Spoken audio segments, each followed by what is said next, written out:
Ben ritrovati a tutti i telespettatori dal Veneto. Allora, il primo ospite di oggi è l'assessore regionale Daniele Stival, con cui parleremo molto presto. Un'ultima battuta sullo sciopero, insomma, sciopero generale domani, indetto dalla CGIL, manifestazione a Mestre, 8:45, 9, insomma, circa dal Corso del Popolo, appunto, partirà il corteo alla volta di Piazza Ferretto,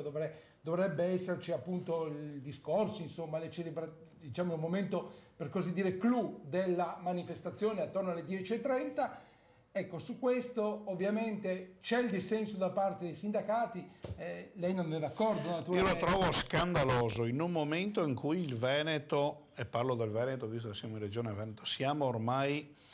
oltre l'8% di disoccupazione, in un momento in cui il Presidente della Repubblica ha detto di fare velocemente questa manovra perché è fondamentale e necessaria, in un momento in cui l'Europa, che se non chiudiamo questa manovra, per quanto pesante sia, ahimè,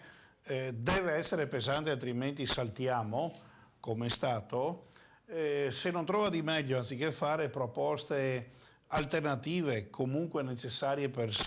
non far saltare questo Stato, l'unica cosa è fare lo sciopero, vabbè,